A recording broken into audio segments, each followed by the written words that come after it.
Magandang araw po sa aking mga minamahal na kababayan, Luzon, Visayas at Mindanao, sa ating mga kapatid na Muslim. Assalamu alaikum warahmatullahi wabarakatuh. Welcome to my vlog. Narito na naman po tayong muli para sumagot sa ating mga katanungan. Pero bago yan, sa mga hindi pa nagsusubscribe, pakiclick muna ang ating subscribe button. Marami pong salamat. Para sa mga nanonood ng vlog natin ngayon, ang tatalakayan natin ngayon ay tungkol sa pagkapanalo ni Carlos Yulo. Magandang talakayan ito. Tara, pag-usapan natin. Ako po ay malugod na bumabati sa pagkapanalo ni Carlos Yulo. Napakaganda pong pagkapanalo, no? So, proud ako sa iyo, kapatid na Yulo. Carlos Yulo, saludo ako sa iyo. Alam mo, hindi ako saludo sa sinasabi nilang pagkapanalo mo lamang sa pagiging ginto. Pero ito'y may dahilan talaga kung bakit mo narating yan. Kaya doon ako naantig, no? Kasi pinakita na 8 years old ka pa lang. Talagang ginagawa mo na ang sport na yan, ano. So hanga ako sa iyo, alam mo kung bakit. Nasabi mo nga na nung 8 years old ka lang na kukunin mo ang gintong medalya na yan. Doon ako manga. Alam nyo sa mga nagnanais na maging kaparehas ng ating kababayan na si Carlos Yulo, no, isang palatandaan nito ng isang masigasig, no, ng isang may pangarap na tao. Pinatunayan ni Carlos Yulo na hindi ganun kadali ang pagkuha ng isang pangarap. Doon ako humanga sa iyo, idol, no? Imagine mo, 8 years old ka pa lang, pero sinabi mo na nakukunin mo ang ginto na to. Ilan taong ka na ngayon? 24 years old. Can you imagine yung tiyaga mo? Kaya ito yung gusto ko iparating sa ating mga may potential ng mga manlalaro, no? Tingnan niyo yung naging kapalaran ng ating kapatid na idol na Carlos Yulo, no? 8 years old pa lang siya, 24 niya nakuha yun. So ibig sabihin, practice siya ng practice, training siya ng training, ano? Hindi pa nga natin alam, baka nababalian na yan buto ng mga panahon, no? Hindi natin alam yan diba? Kasi ng mga panahon na hindi siya kilala, hindi naman natin alam kung anong nangyayari sa kanya, no? Pero kung pag-iisipan mo mabuti, ganun niya tinupad yung pangarap niya na para makuha niya ang gintong medalya na to. Hindi ganun kadali. Ibig sabihin, nangangarap ka, hindi ganun kadali para makuha mo ito na gusto kong maging ganito ganun-ganun na lang, di ba? Hindi. Yung dedikasyon niya para makamit niya ito, di ba?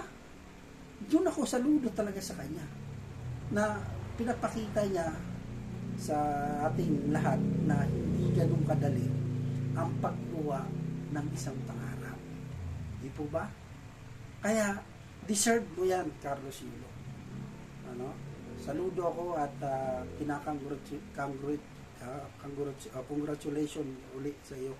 Kasi, di ba, napakaganda at sabi ko nga sa'yo, deserve mo yan dahil imagine mo yung haba ng taon na pinaghandaan mo para dyan.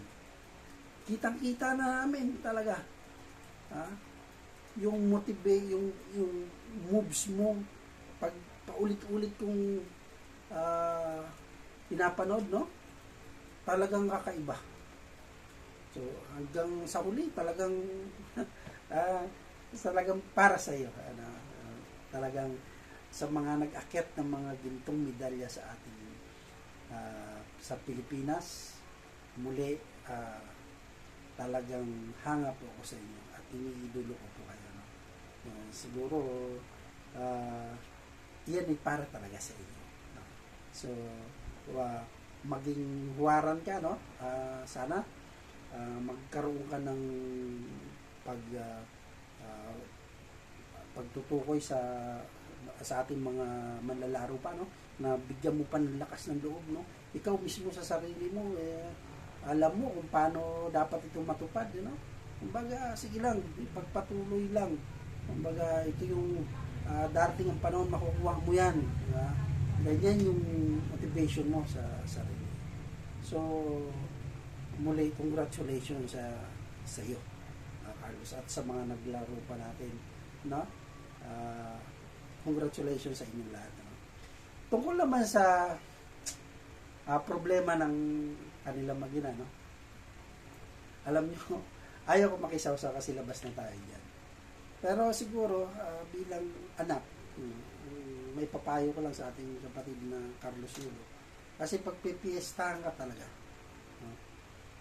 Ang sa akin lang, bilang anak, anuman ang nagawa mo, hindi ako lang pinakampihan para sa inyo. Payo lang. No? So, siyempre, ako anak din. At naging magulang na rin. No? Ito, magiging magulang ka na rin. Kasi nakasaad naman sa kasulatan natin na kahit tadta rin tayo ng pino, hindi talaga tayo tumbas sa ating mga magulang. Yung sa akin lang, ikaw na mismo yung magharang na pag in-interview ka, wala tayong pag-uusap about sa pamilya namin. Ikaw mismo yung mag-ayos. No? Paano man pagkukulang, maaaring may pagkukulang ang mga magulang. Sabihin na natin, may pagkukulang. Pero tanda mo, magulang mo yan. No? So, maaaring tama ka. No? O mali na ang magulang mo. Sabihin na natin gano'n. Pero tandaan mo, no? Magulang pa rin natin yan. So, ikaw, bilang nabuting anak, at nakikita ko naman sa iyo, talagang deserve mo nga ang pagkapanalo niyan. No? So, ikaw na mismo ang sige, magpapa-interview ako, pero labas natin yung pag-uusap o pag-ano namin tungkol sa pamilya. Para makita yung respeto pa rin natin sa magulang, no? Baka sabihin ng iba kasi dyan, porque nanalo ka na, porque may pera ka na eh. Di ba? Basta mali man ang magulang mo, ano man ang sinasabi niya, ano man ang niya sa sarili niya, ikaw na bahalang magpuno, ikaw na bahalang umunawa, ikaw na ang bahalang gumabay, di ba? Kasi sabi nga nila, tayong mga bata pa ay sila talaga, masama man sila o hindi, pero magulang natin sila. Ano man ang naging sistema ng magulang natin, ay magulang pa rin natin sila. No? Sa akin, wag na nating pahabain yung komosyon na yan. Pakita natin na kahit na ganyan, ng anuman namamagitan sa inyo, bilang respeto na lang. No? Ikaw na rin mismo mag-aayos niyan. Sinasabi ko sa iyo. Pinapayo ko rin sa iyo na ikaw rin mag-aayos niyan. Ngayon, ano man ang ng iba, huwag mo nang pahabain. So, ayaw ko maghimasa ko. Papayo lang, sa magulang naman ng ating kapatid na Carlos Yulo, pag-usapan niyo po, na bilang isang pamilya, huwag niyo nang ilabas. Maging mahinahon po tayo sa lahat ng ating gagawin. No? So, ganun pa man, muli, congratulations sa iyo, Carlos Yulo. Proud kami sa lubi sa iyo. At sa mga susunod pa sa inyo, no? Na susungkit ng itong medalya, hanap po sa inyo. Para sa may mga katanungan dyan, no? Mag-comment naman po kayo. At siguradong sasagutin ko yan sa abot ng aking makakaya. So, hanggang dito na lang po muna muli. Hanggang sa muli, Robert Caballero agad. Tandaan, pag may tanong, sagot agad. Marami pong salamat. Yan. Congratulations, Carlos.